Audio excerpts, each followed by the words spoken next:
Hi, my name is Dynasty, and welcome to Mental Health in the Hood. It's good to see you guys today. This is season 3, Relationship Goals. The topic is mental health and singleness, and today we are having a women panel.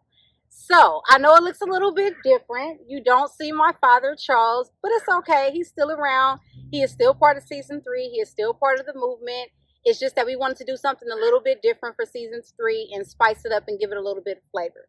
All right, so we have some special guests here with us today. We have Cherokee, we have Keisha, and we have Elizabeth, and your host, Dynasty. So we're going to allow everyone to go around and introduce themselves. You can start with Cherokee. Yeah. I'm Cherokee, and I'm currently a social worker, mental health therapist. One-on-one. My name is Keisha. I'm also a social worker and a therapist. My name is Elizabeth. I'm an occupational therapist and work in mental health. All right. So and also myself, I'm a social worker. So we are all in the mental health profession, and we are all in this field for a lot of the good reasons in terms of why people do the things that they do. That's what social work is about. So this topic is going to be something that's really dear and true to us from our experiences, and we want to basically come together and share that with you all. So I want to give out some shout outs and celebrations before we get started. So first and foremost, I want to thank everyone who has been watching season 1 and season 2, because I couldn't do this work without you guys, and I'm so thankful that you guys are following us on this journey. We appreciate that. The other thing is I want to thank everybody who attended our last 2 Zoom meetups where we talked about mental health and dating. The topic was so hot that so many people had so much to say about it. I think Keisha was there, and it was a lot going on. We had a part 1 and part 2, so thank you guys for joining us.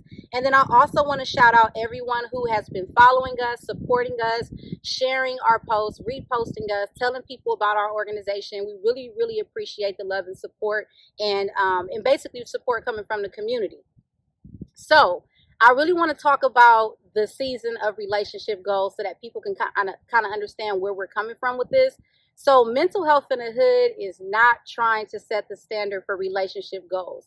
There are people from all around the world, from all walks of life, that have their own perspectives around relationship goals. And that's not our job to set that standard. What we're trying to do is create a space like we're doing now to have a lot of uncomfortable conversations that are very necessary, to basically give people a different perspective about the cultural values and our perceptions that kind of align with our mental health and basically create this narrative of who we are.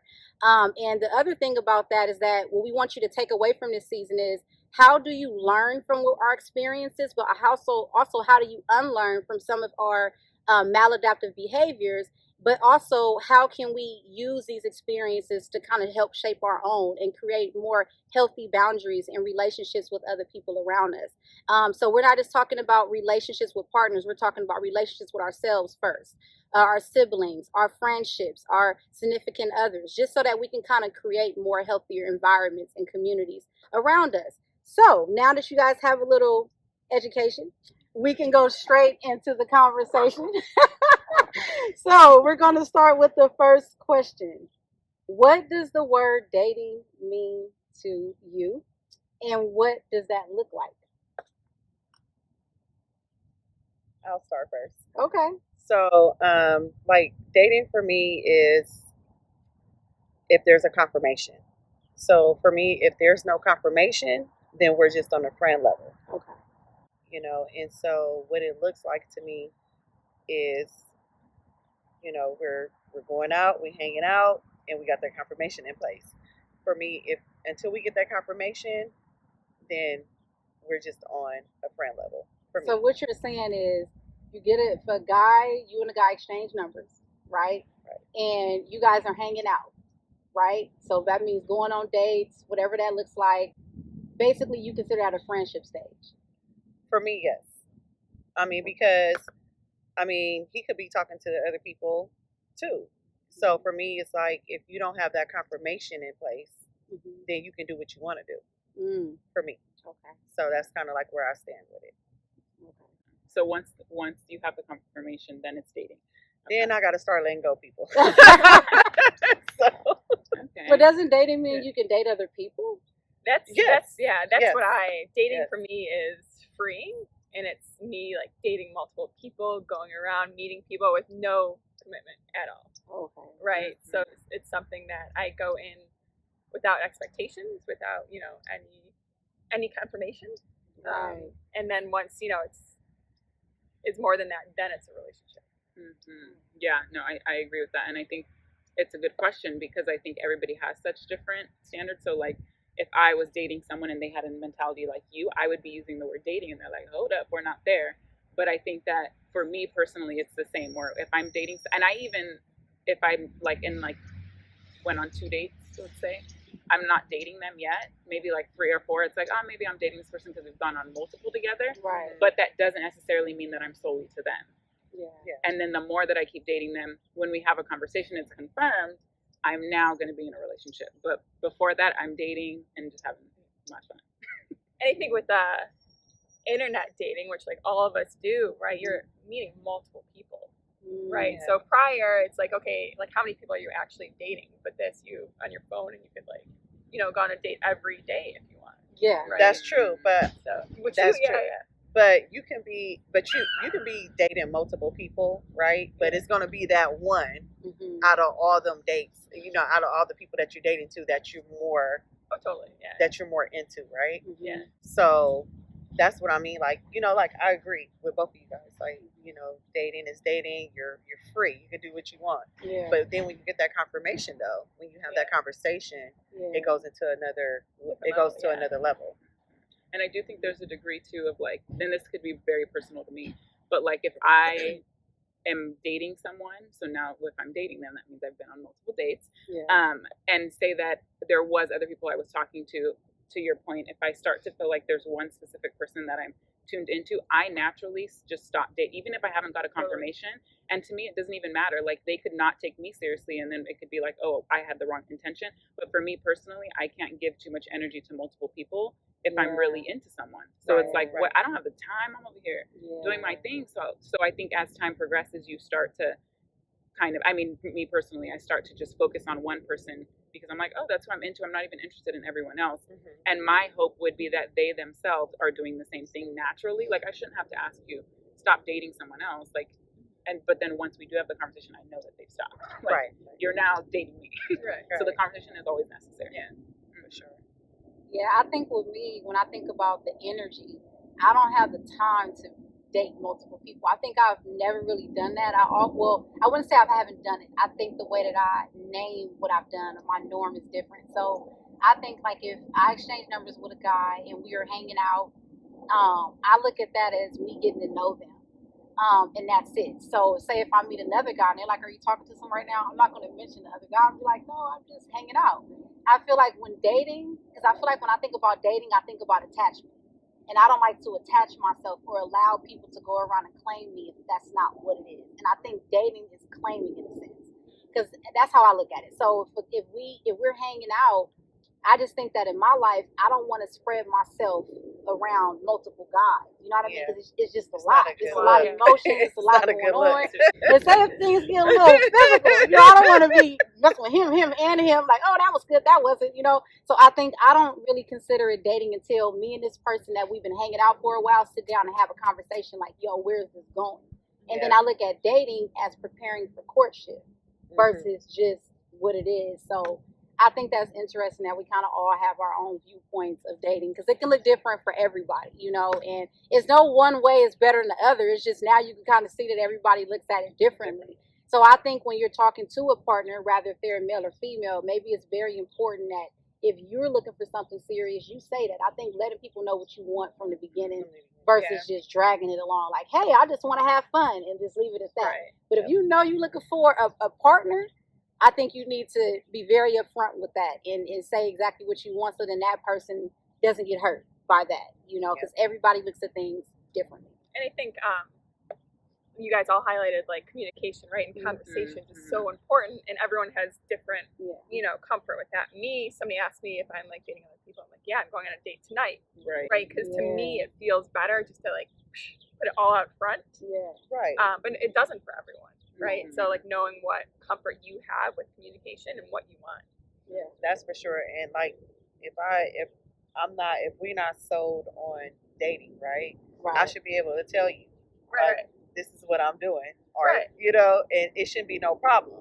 I don't think everybody can take that. But though. can everybody? Everybody cannot Right. take that. And is that a quality that you want somebody that can take it, right? Like, you know, I think it also comes with gender norms for us as women. Like, we can't date multiple people at one time, but men can. That's also something I noticed when a woman says, like, for example, if you said, "Oh, yeah, I'm going on a date tonight," it's looked like in a trashy way. Like, how is she dating all of these people? Interesting, because I'm like, it actually, I think, makes it more attractive to them.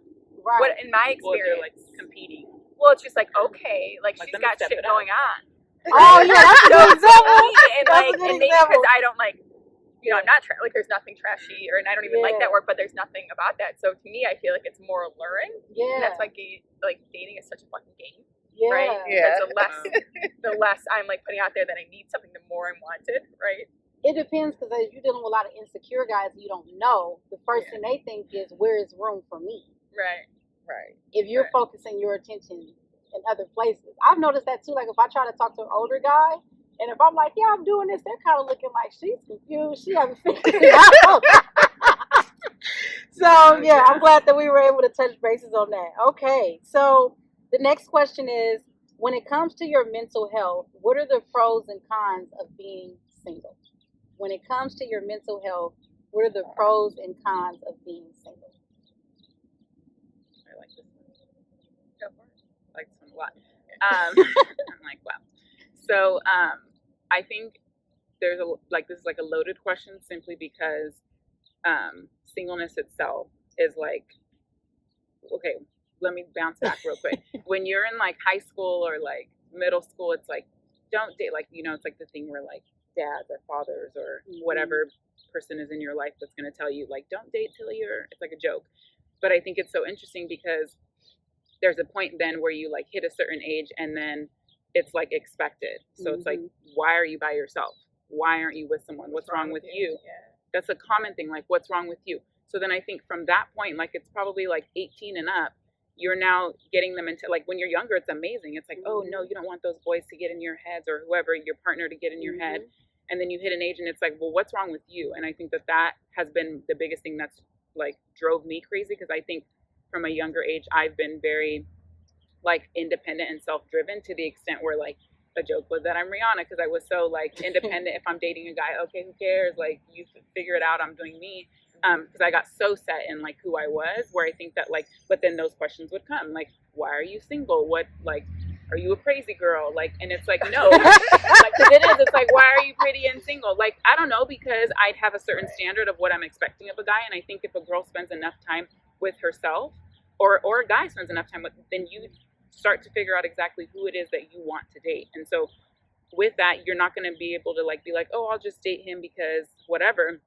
For me personally, my standards started to get higher, because I'm like, this is what I actually need. And so I think there's a lot to being single that like is just not, I don't know, not talked about and not glamorized. And so I feel like we as single women need to spend the time we need, like, take the time, read books, do whatever you want to do to figure out who you are, so that you could actually bring something great to the table. And so I just think that there's been a lot of time that's spent in lives where people are asking why you're single, why you're not. And then you hit 30 and it's like, oh, okay, you're not going to be able to have a kid. You're not going to. And so there's just so much to it that it's like, how do I win? 35 to have a Like, kid. that's why I'm like, how do you win? Just how do you win? And so I don't know. I just think overall singleness itself has just had such. And the crazy thing is, you are winning, right?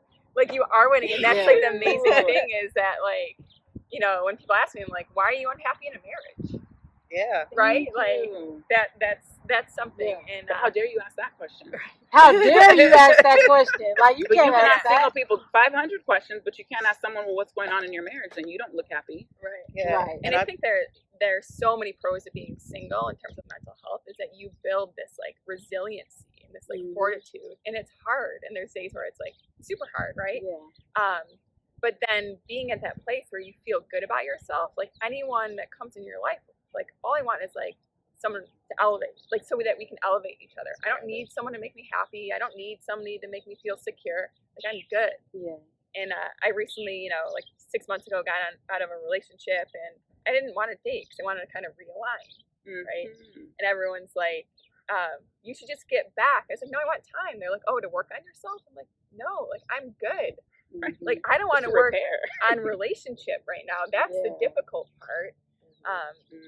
And I think, Cherokee, you kind of nailed it. Like, there's so many societal expectations of women, and it sucks. And that's like what I have to be aware of. Like, I'm not getting it from my family. Like, they're cool, but it's just society. It's like having to meet these expectations, and then you're like, why? Like, who? Like, why? Who are you impressing? Yeah, it's like, where is this coming from? Like, show me this person. Where is this coming from? A male's perspective, right? Right. So it's a societal thing. Yeah. You know what I mean? So it's like, oh, you're dirty and you're not with nobody. What's wrong with you? And I think it just stems from you have to love yourself first. And I think that when women get out of relationships, they've been in a relationship and they was getting this love from this man. And so when they get out of it, it's like you go through a phase, right? And so you have to build yourself back up as a woman.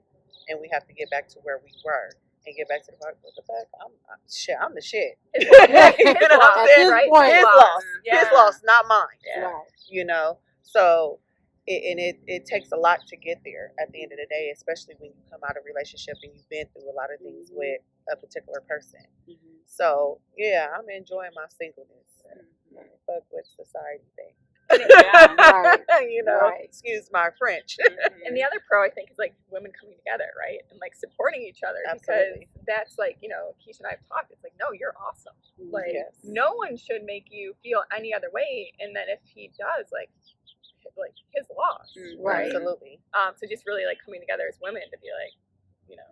And not even asking like, okay, so, or like you explained, like, okay, so are you going to date again? Are you going to get yourself another man? Why haven't you gotten, like, as women, we should be like, okay, what's the time that you've spent? And so I think because I've been so passionate about that, I try to do that. Like I've even encouraged, like, Dynasty Mice, like we talk about it, and we're like, spend the time you need by yourself. It might be scary, and I think to touch on a con is that it's not easy. I'm not going to sit here and say it's easy for me, because then you hear from family, like, and for me, it's like extended family, like cousins and stuff, because like it was hard for them to understand this concept for me to be doing this, but it's like, understand it. And so I think as women, if we can encourage each other, because it is a difficult thing. Like, I'm going to sit there and be by myself while I'm at a party and everybody has a significant other. Like, cool. Like, you know, it's not an easy thing, but I do think it's a needed thing. And so if I will not say that it will be an easy journey, but the result of being single and taking the time is like so key, because if you end a relationship, like you said, like you need the time to think about it.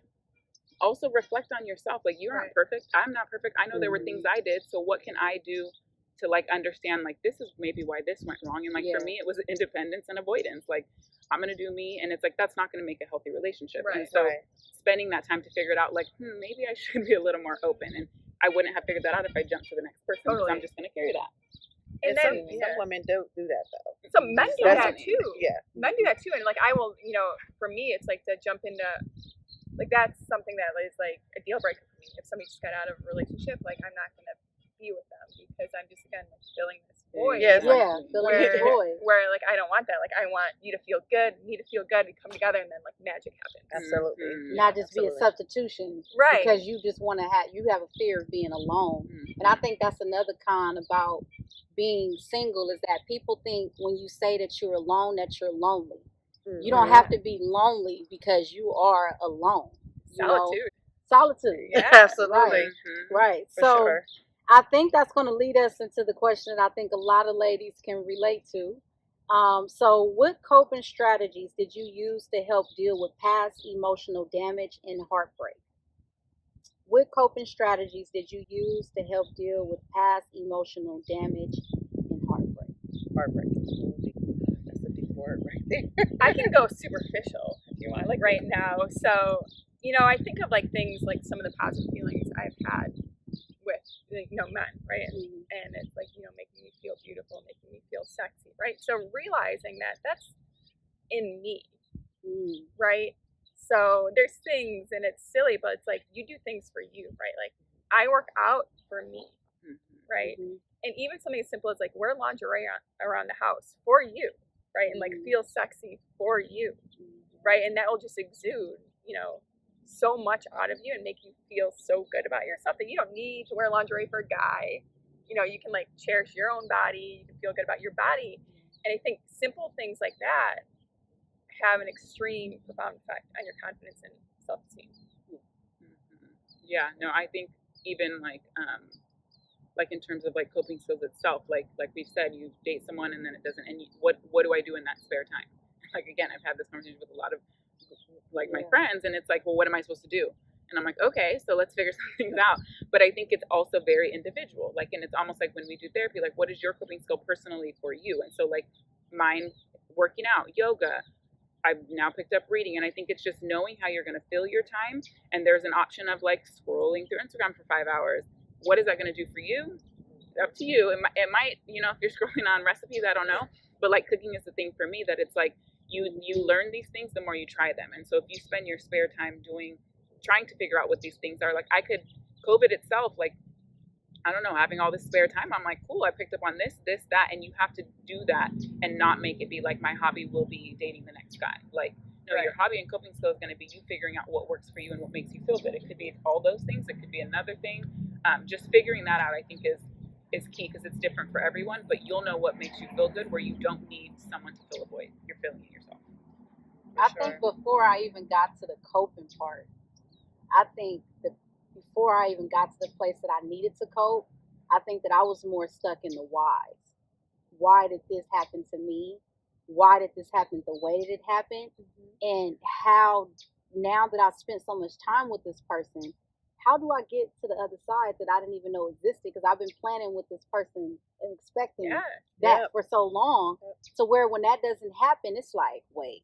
So I have to go back to the drawing board, because now I got to figure out, first of all, my accountability in it, like what ways that I contribute to this and which ways I can do better before I can even cope. Because I remember my breakup, I couldn't cope. I couldn't tell you, like, I just started coping. Like, I just had it together. I started cooking. I started cleaning. I was literally, like, depressed. Like, literally in the bed, because I was just, a lot of it was rage, anger.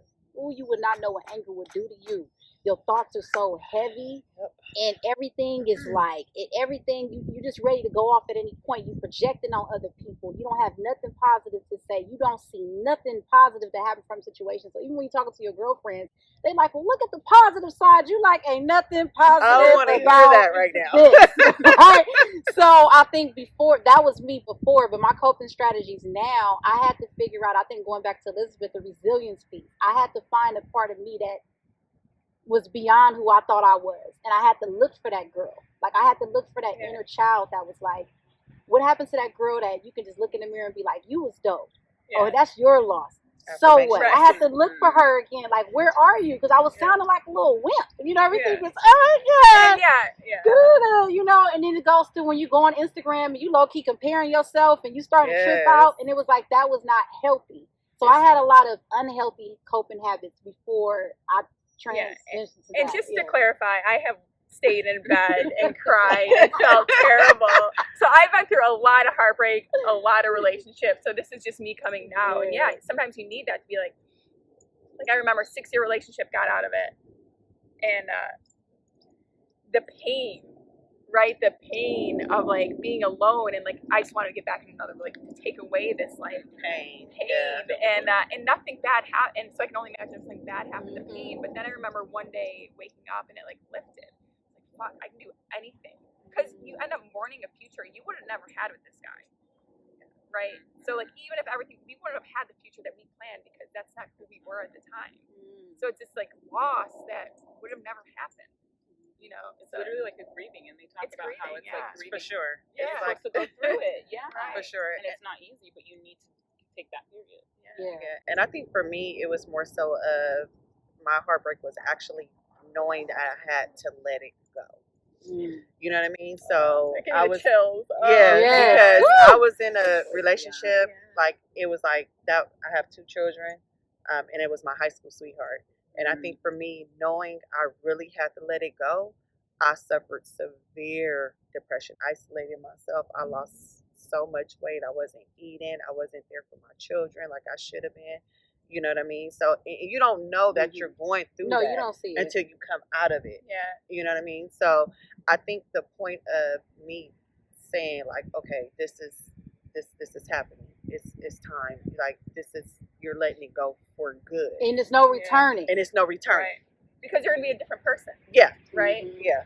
Anything that just goes, you need people around you to like recognize it, right? You need like strong women, you need family, you need your dad, and you just need to be like, you're gonna get through it, right? But then even with the question for you is like, is there in that moment of like letting go, is there still that like small hope, or like, and then you finally hit the final let go of like that hope is now gone? Because I feel like there's a constant. In the beginning, yes. Right. But as time progressed and I see where things were, it was like letting go for good. Fully letting go. It's free. Yeah.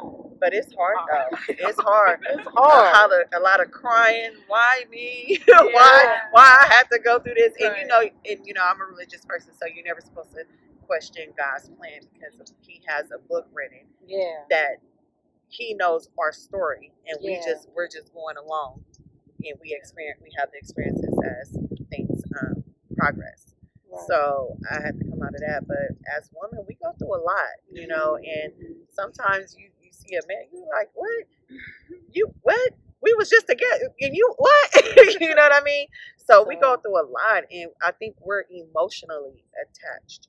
Men, they can dish it, but they can't take it. And then for us, we take it.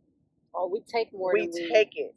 You know what I mean? Yeah. Yeah. So I think that, you know, like I said, for me, it was the final part of letting go. But my coping mechanism was, once I got out of that severe depression, working out, getting back to me, daily affirmations. Like, you the shit. Like, period.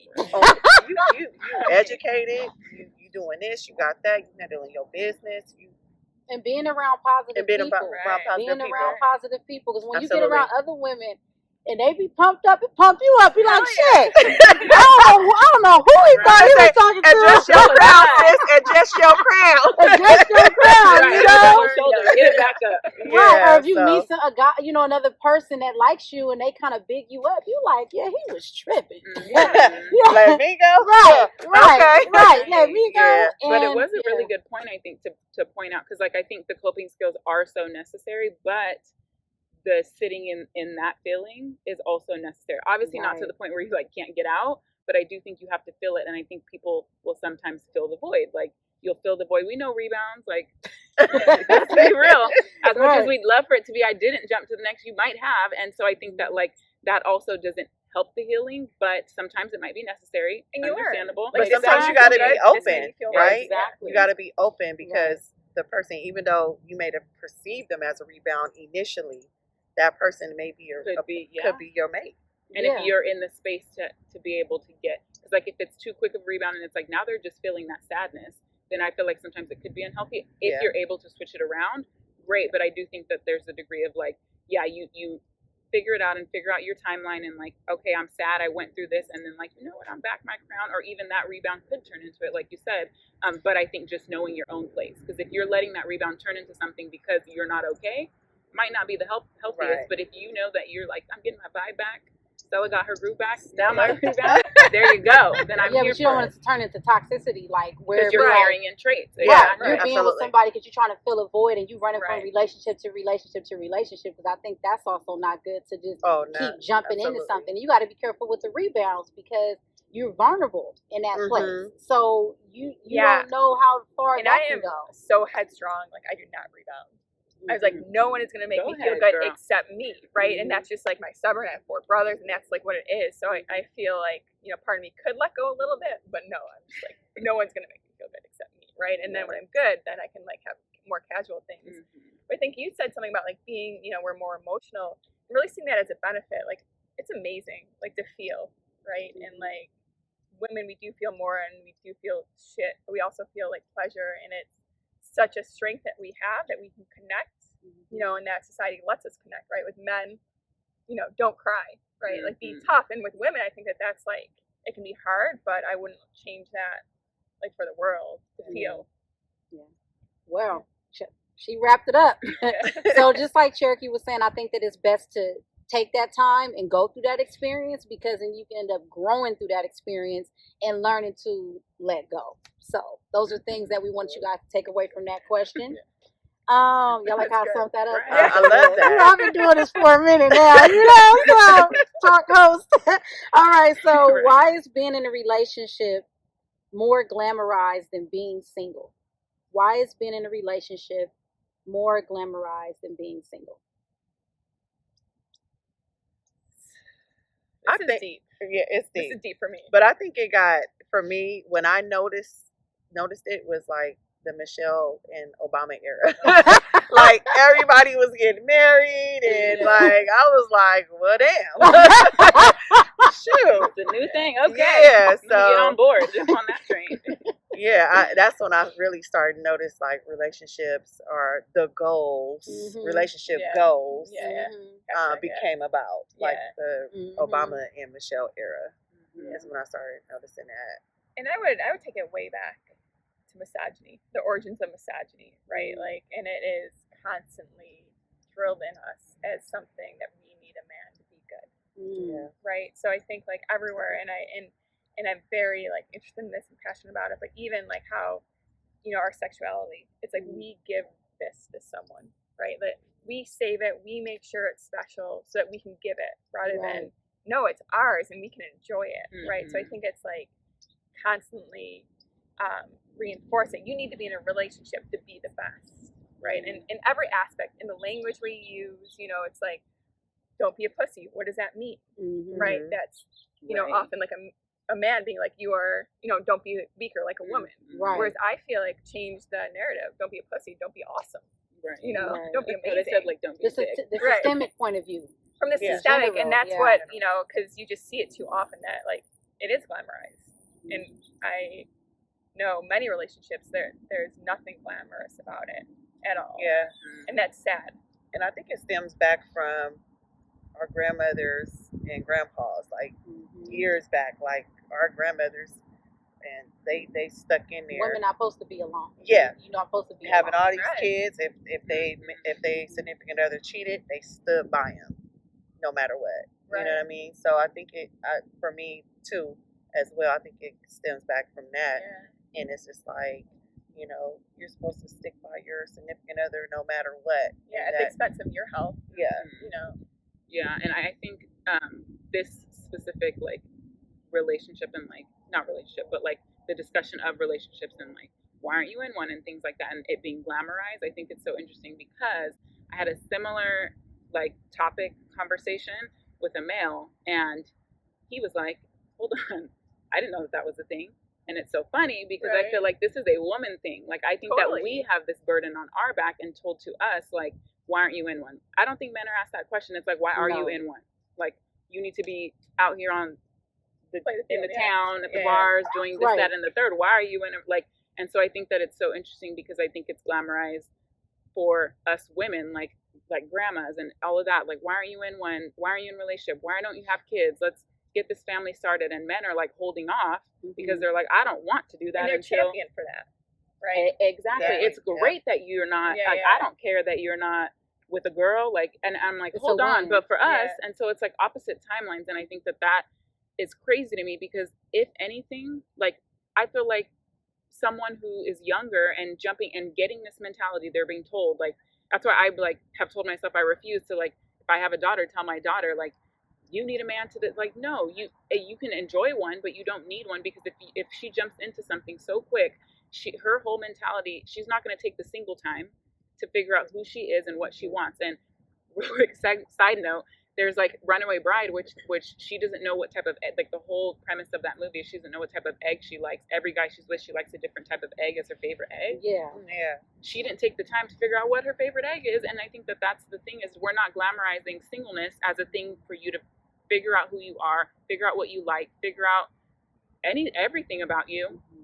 So then now it's like, oh shoot, now I'm 30 and I figured out all these things about myself, and now all the questions are coming of like, why don't you have a relationship? But I could have a 30-year-old male standing next to me. I literally have a best friend, and nobody's asking him that question. He's like, hold up, this girl wants, like, what? How is? And anyone can get married. You've had probably many opportunities. So like every one of us had an opportunity to get married, right? And it was always a decision for me not to. I mean, I don't want to get married, but like not to like confirm it, right? And when I broke up, so many things. Oh, he didn't want to put a ring on it. I said, God forbid the woman doesn't want to get married. Like, literally, like, he wanted to get married. And I just look at people, I'm like, I am so dumbfounded that, like, you're cool, you're educated, and you still ask me these questions. Right? Like, so it's just ingrained. And I think, you know, looking systematically through time, right? Like, and where it came from and why it came from, right? Always, like, why with that? Like, you know, was 60s birth control? That was, like, one of the biggest liberating movements in feminism. It's like, so now we could still engage in, like, pleasure and sex without being committed to having children, right? So to me, that's, like, fascinating. I think, too, with time, relationships become more glamorized with age. When you're younger, I don't think nobody really trips off if you're single or not. Right. When you're like 19, 20, like Cherokee said, I think when you get in your 30s, though, as a woman, people are looking. Not only are your friends asking questions, but your parents, your cousins, little side parties being through. The doctor's like, well, you know, when you get to 35, if you geriatric pregnancy, freeze your eggs. Right. My dad said freeze your eggs. I said it's not that easy. Chill out. Right. So when you think about that, when I think about glamorize, I also think about the media and how we perceive everything. Everything is hashtag relationship goals. If you guys put in relationship goals right now, it's going to be over 5.6 million. Hashtags for that. But it's like those relationship goals are defined based on those individuals. But what is your relationship goal, and what does that look like for you? And I think that that's the thing that people don't get with relationships, is that we're glamorizing people being together, but we don't glamorize people in their singleness. Right. Before you can get in a relationship, you're single. And you need to be. You have to be. Yeah. So that you can figure out how to love yourself, take care of yourself, and do those things to be with someone. People, this is the part that gets me. People think two halves can come together and become whole. That's toxic. You're already whole, like Elizabeth said. I say it all the time. Whole, recreate one whole. Not like half big. No. Put a watermelon that's half cut. It ain't cute. Two holes, you have a whole fruit salad. And I think that's where the heartbreak comes, that you become one and then you're missing a half. And not saying that, like, even now, like, that it's not hard to go through. And typically, like, I'm like, man, I learned so much. And I'm so much stronger, even if it wasn't good. Right. The other thing that's interesting, and, like, I don't do social media, Google, like, being 30 and single, and the articles that come up are horrifying. No wonder why nobody wants to date you, because you're pathetic, right? It's just like the way, like, I've never read an article. I mean, maybe now I stopped Googling it, but I'm like, can I be 31 and single? And it's just like, basically like, no one's going to want to date you. Like, older people want younger women. You know, all these things. I'm like, okay, this needs to change, right? I think it's standards too. And so, like, some people be like, well, you're single because of your standards. No. Yeah, my standards. I have my standards. And it's like, when I was younger, I didn't see that perspective. It was more so like, oh, she act like she too good. But now that I'm there, I'm like, oh, I see why she was the way she was. You know what I mean? So it's like, you have to have a certain expectation. And it's not like I think I'm better than you. It has nothing to do with that. It's just that I've been better than them. That's true, right? You may be. But my thought process is because I have standards, and if I meet a certain guy in general, and if he's not at that standard, it means like, oh no, like I done been through the stage of we grow together. No, you have to be here, and I'm here, and we go up from there. You know, it's more so of that. So, and it's like, I'm gonna stay single until that happens. And for me, some women, they go after men. I don't go after men. I pray for certain qualities that I want in a man. And if God and I tell God to, you know what's for me. I'm not looking for anything.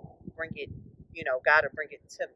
So that's part of the reason why I'm still single too, because I guess God said you need some time. And then also, I think there's new evolution of women having careers and having things going on. Exactly. Because you got to think about it. If you think about our past generations, most people were married with kids in their 20s.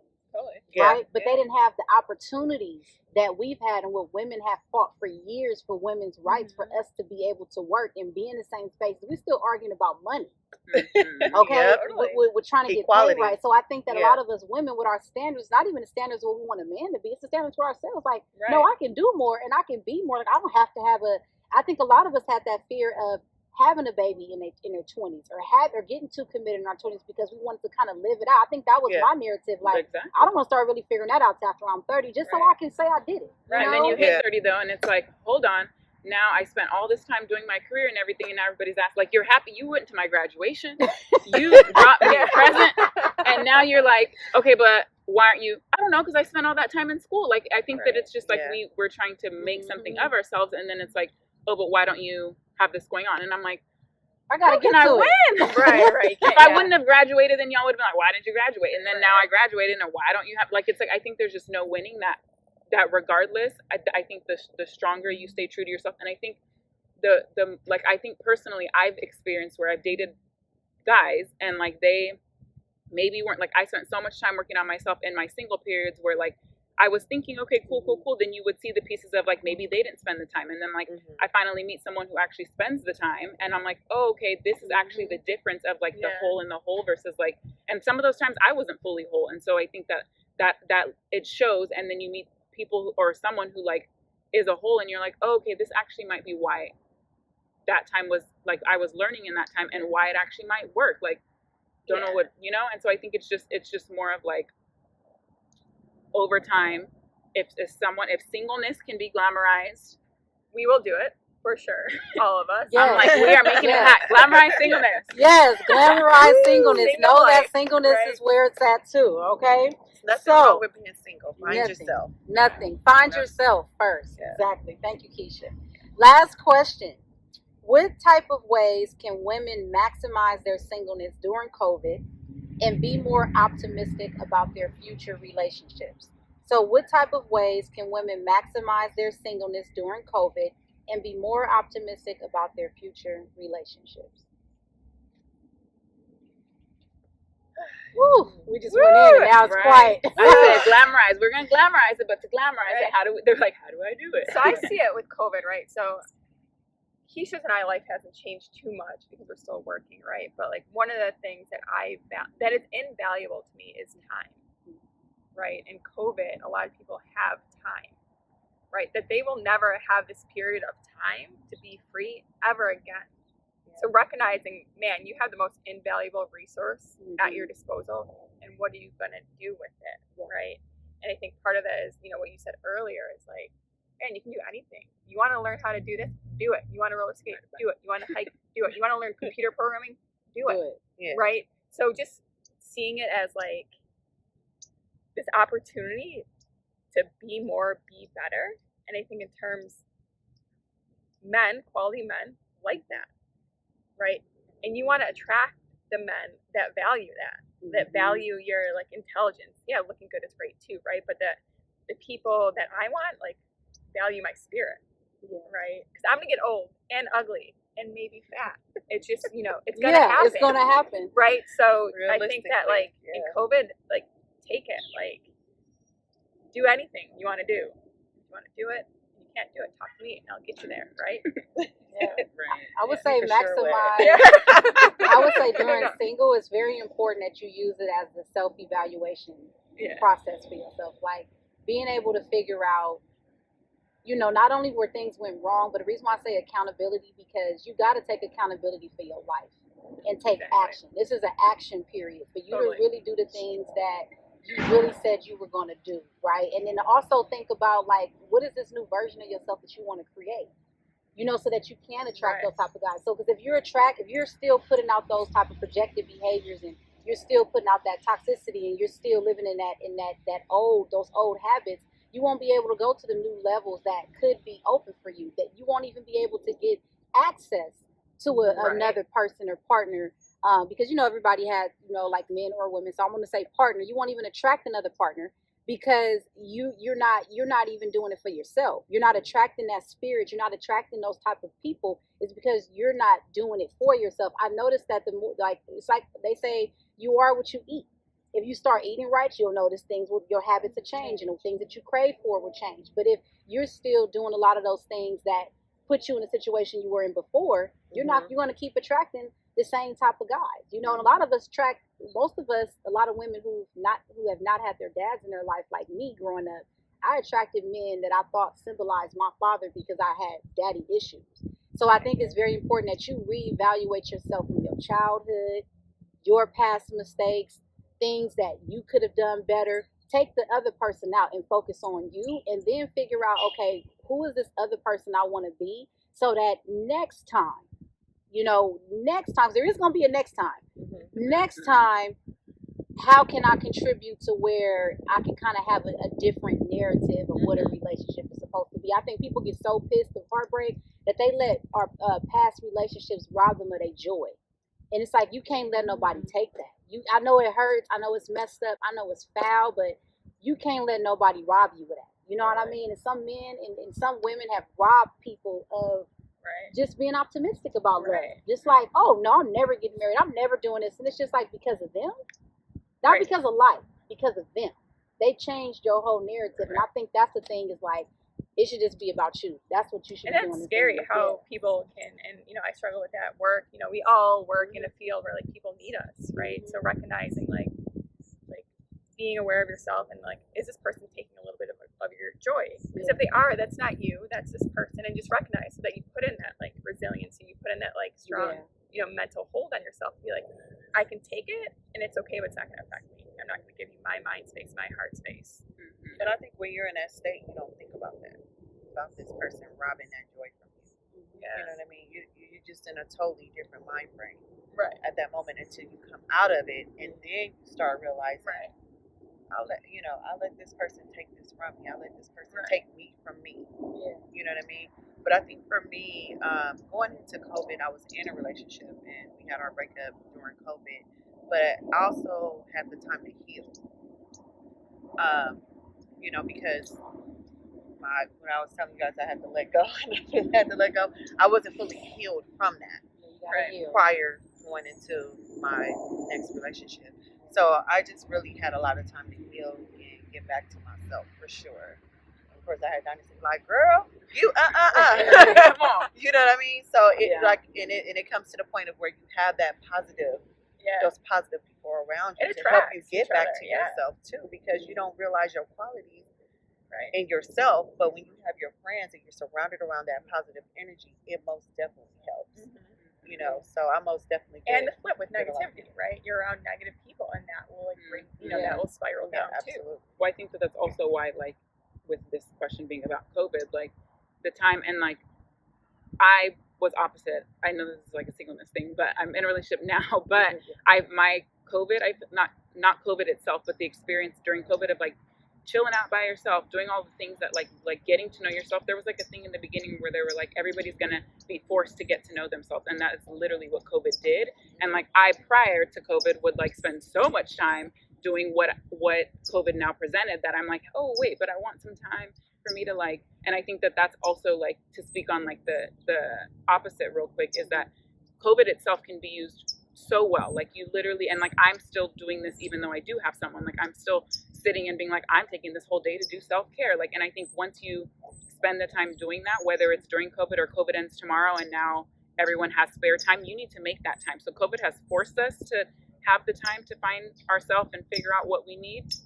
When that's not an option, you actually still need to make that time. And so I feel like if COVID could be used like to its maximum capacity, you would spend all the time you can figuring out what you want to do when COVID is not a thing. You have choices to go out to a bar and meet somebody, to go party here, to go here and there. Where spending this time in COVID can get you to the point where now you can spend the rest of your time, because I spent a lot of time doing that before COVID hit, where I'm like, okay, in COVID, I could have done it 10 times more if I didn't have someone. But I think even then I'm still finding time, and that's key too, where like if you do end up meeting someone, like anyone, myself included, you need to make sure you still are doing the things you love. So if you created this pattern of your coping skills, your things that you love, if you don't do that, you actually start losing yourself again. And the last thing you want to do is lose yourself when you meet someone. Exactly. Yeah, exactly. Sure. I think you wrapped it up, Cherokee, with that one.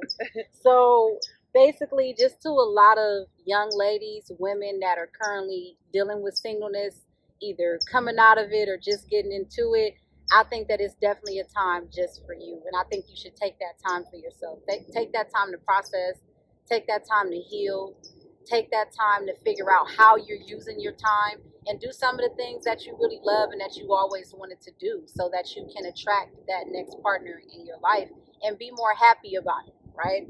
Okay, so we want to thank everyone for coming on the show. You ladies did so good. Wow. Woo! Mental health and singleness.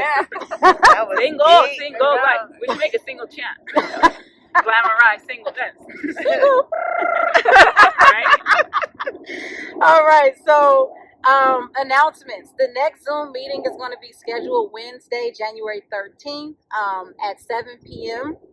Pacific Standard Time and 10 p.m. Eastern Time. And then episode 2 is scheduled for Sunday, January 17th at 9 o'clock a.m. And the next call to action group workout is scheduled for January 24th at 10 o'clock a.m. So, in order for you to find out about this information, you have to follow us on social media. That's part of it. So, you can follow us on Instagram, Twitter, and Facebook at Mental Health in the Hood. We will kindly appreciate it. Make sure you subscribe. We are trying to get our subscribers up so that we can touch more people and heal more people across the world. We want to thank you guys for joining us on the Mental Health in the Hood show, and you guys have a great day. Woo.